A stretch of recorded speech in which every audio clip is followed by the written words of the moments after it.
Hello YouTube, I'm Dr. Bruce and this is my review of the Bluetti AC30 power station. This power station is a handy little gem. Weighing in at just under 12 pounds, it's easily portable while still packing enough juice for a day's activities. Built around lithium iron phosphate cells, it packs 300 watt hours and will last for a couple thousand charge cycles. You will get your money's worth.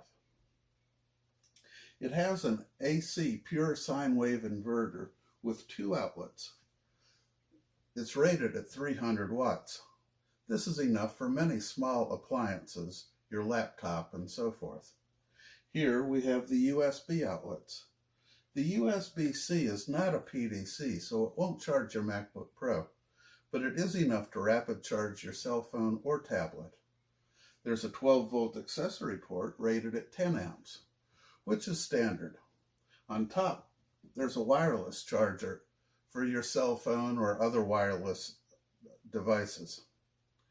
This power station can be charged, here's the charging port, by a wall charger or solar. Very handy. Other reviewers have done a good job of testing the technical specs, such as how well the inverter works, great, and how many usable watt hours the battery actually packs, close to the stated 300 watt hours. So I won't duplicate their efforts. One of my main uses for a power station is for my CPAP. Any CPAP user knows you can't do without it and have to be prepared for power outages. I keep mine plugged into a power station all the time, as power outages hereabouts are sporadic and unpredictable. Plus, I live in hurricane country, so that comes up with fair frequency. The AC30 was able to power my Philips Dream Station for an entire night, 8 hours, with the humidifier running. Humidifiers take a lot of energy, especially at first when the water is warming up. Starting with a full battery, I woke up in the morning with 1 bar remaining. I used the 12-volt adapter rather than the AC brick charger, as it draws less current. For the occasional power outage, this is plenty adequate as a backup. For the next 3 nights, I ran the CPAP without the humidifier, still on the 12-volt adapter. At the end of 3 nights, the battery indicator was below 1 bar. I turned off the AC30 during the day as this wastes energy. My conclusion is that for a weekend camping trip, the AC30 would be ideal. Light and easy to move around, it would keep the CPAP going and still have some power for charging phones or tablet.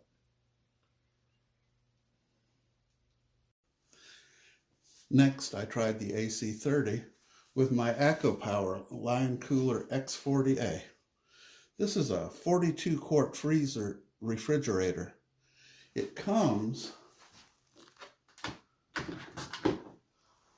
with a 176 watt-hour battery. So it can run without external power for around 10 hours. If the battery is on, and the Lion Cooler is plugged into an external power source, it will keep the battery charged, and the battery will automatically take over if the power is interrupted. When I bought mine, I got the package deal that includes a spare battery and a folding solar panel. Neither of these were used in this test. For my test, I took the battery out, so the Lion Cooler was running on the AC30 alone. I have it set at 32 degrees and it was full. I store extra flour in it. It was on the Echo setting. The max setting is mainly handy for cooling it down, but is not needed for continuous use. And once more, I used the 12-volt adapter as it is more power efficient. In the event of a hurricane or other emergency, the flour would go in the pantry and the Lion Cooler would be used as a refrigerator. Put in items such as milk, condiments, eggs, cheese, fruit, and so on that we want to have available, and we'd have no need to open the door on the big fridge, thus helping it remain cool throughout the outage.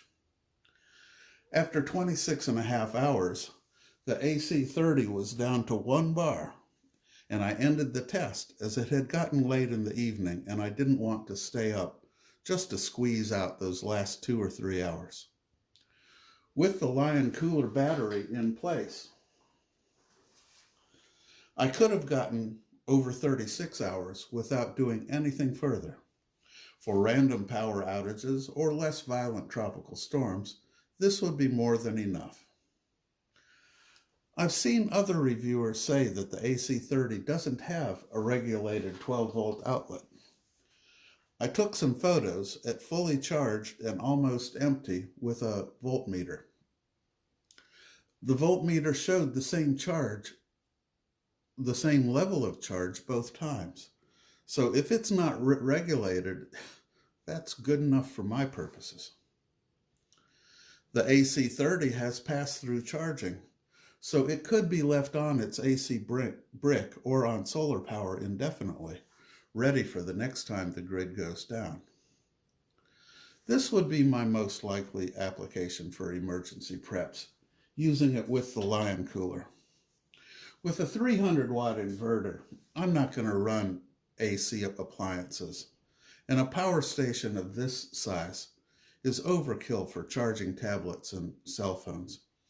I have smaller batteries for that purpose and larger ones for the former.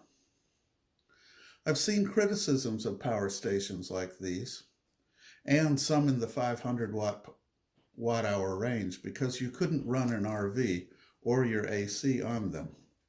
I don't find these criticisms persuasive.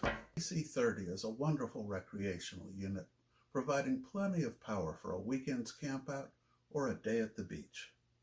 You could take your Lion Cooler or your Iceco along with you and still have power to spare for incidentals.